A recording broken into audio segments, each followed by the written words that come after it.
कितनी गोली लगी है उनको? 2 गोली लगी है उनको, एक गर्दन में लगी है, एक माथे पे लगी।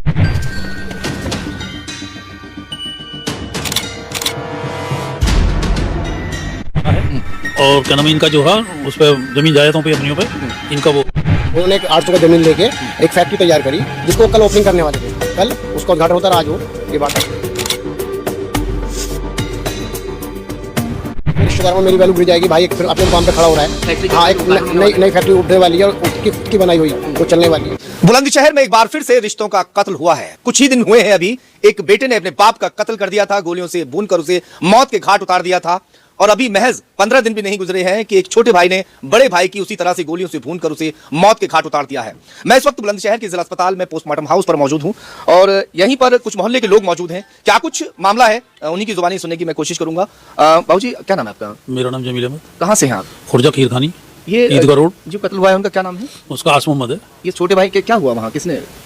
ये जानकारी नहीं है किसने मारा। हाँ, छोटे भाई का ही नाम आ रहा है ना? छोटे भाई का ही नाम आ रहा है। और क्या नाम है इनका जो है उस पर जमीन जायदादों पे अपनियों पे इनका वो हुआ था। उसी से इनके दिमाग में झगड़ा चलता रहा। वैसे खुल के झगड़ा कोई नहीं हुआ ऐसा। अच्छा, एक बात सामने आई थी अभी, हम लोगों ने सुना भी है कि माँ ने जो प्रॉपर्टी है वो छोटे बेटे के नाम कर दी थी कुछ समय पहले, और बड़े बेटे ने भी उस दौरान कुछ नहीं कहा। ये पूरी बात थोड़ा सा बताइए। छोटे बेटे के नाम पे माँ ने नाम कर दी। हाँ। मगर बड़े बेटा जब भी गंभीर रहा अच्छा। उसने कुछ नहीं कह पाया। अच्छा। हाँ, अपने साथ सहता रहा वो। हाँ, जो अब उसके हिस्से की भी प्रॉपर्टी उसी दे दी थी? वो तो और क्या उसे ही दी थी सब सारी है जी, सारी प्रॉपर्टी हाँ। जो माँ के नाम थी, कितनी संपत्ति थी लगभग? वो तो तकरीबन ही नहीं पता होगी पड़ोसियों को। हाँ, कितनी संपत्ति जो होगी ज्यादा लगभग? पता होगी फिर उसका कितनी होगी वो ज्यादा रहेगा। मैं भी कारोबारी हूँ, असल में मेरा एक उनसे ताल्लुकात रहा था। ताल्लुकात मेरा उनसे ये रहा कि मैं भी एक फैक्ट्री चलाता हूँ, वो भी एक फैक्ट्री चालक थे।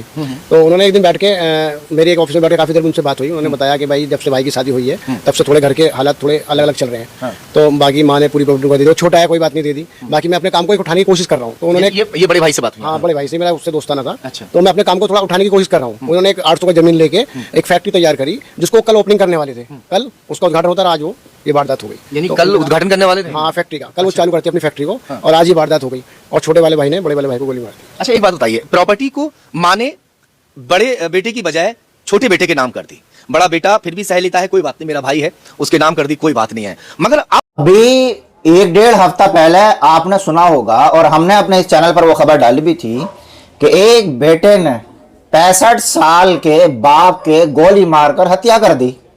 वो क्या मसला था? वो भी प्रॉपर्टी का मसला था।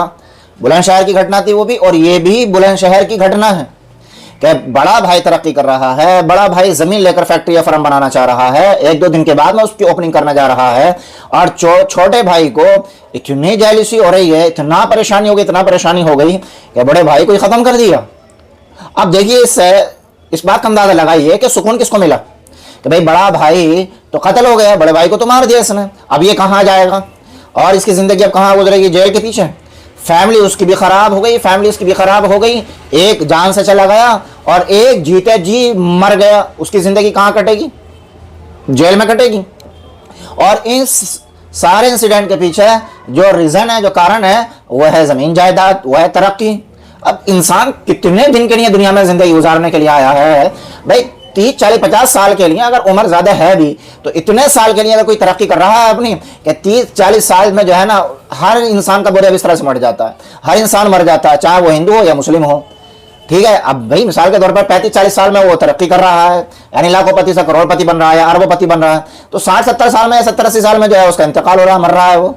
तो इस 30, 35 साल की जो उसकी जिंदगी है, ये लोगों से हजम नहीं होती है, और सबसे ज्यादा अपनों से हजम नहीं होती, खानदान कुनबे कबीले वालों से हजम नहीं होती है, और घर वालों से हजम नहीं होती है। ये ऐसी तरक्की है, और ये ऐसा जो है ना नासूर बनता चला जा रहा है। मुस्लिम समाज की बात है, मुस्लिम माशरे की बात है, कोई गैर मुस्लिमों की बात नहीं है कि जिस मजहब में अगर तुम्हारा पड़ोसी भूखा है और तुम्हें पता है और वो तुम्हारे हाथ से उसके यहाँ खाना नहीं पहुंच रहा और तुम हैसियत के मालिक हो, तो तुम मुकम्मल ईमान वाले नहीं हो। जिस मजहब का पैगाम ये हो, उस मजहब के मानने वाले सगे भाई को मौत के घाट उतार रहे हैं। क्यों?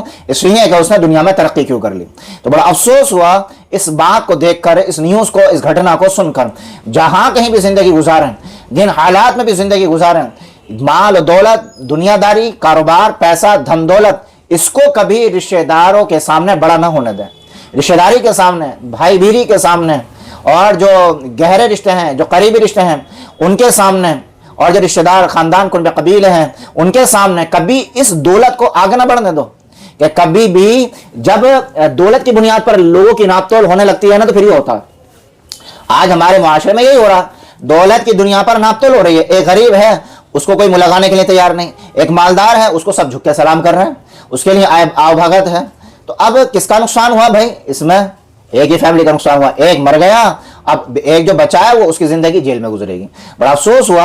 आपसे गुजारिश है कि जहां कहीं भी रहे प्यार मोहब्बत के साथ रहें भाई। जो भी जिन हालात में भी जिंदगी गुजार रहा है, चाहे वो बेचारा तंगदस्ती में गुजार रहा है या खुशहाली में गुजार रहा है, सब अपने अपने मुकद्दर के एतबार से गुजार रहे हैं। ये तो मुकद्दर के खेल हैं, ये तो अल्लाह की तरफ से फैसला है। तो ऐसा नहीं करना चाहिए। ये बहुत ही खतरनाक कदम उठाया उस जालिम भाई ने जिसने कत्ल किया है, और ये इंसानियत का खून है और रिश्तेदारी का खून है। आप बताओ, इंसान आज के दौर में किस पर भरोसा करे? होना तो ये चाहिए था कि भाई तरक्की कर रहा है तो भाई को खुशी होनी चाहिए, लेकिन खुशी होने की बजाय भाई भाई के गले काट रहा है। तो अफसोस है इस बात का कि अल्लाह ताला से दुआ फरमाए कि अल्लाह ताला हम सब लोगों के दरमियान भाईचारगी, प्यार मोहब्बत का माहौल कायम फरमाए, नफरतों को ख़त्म फरमाए, एक दूसरे का हमदम हमदर्द बनकर ज़िंदगी गुजारने की तौफीक अता फरमाए। और भाई इसकी कोशिश भी करें। इस वीडियो को शेयर कीजिए, दूसरों तक पहुँचाइए और चैनल को सब्सक्राइब ज़रूर कीजिए।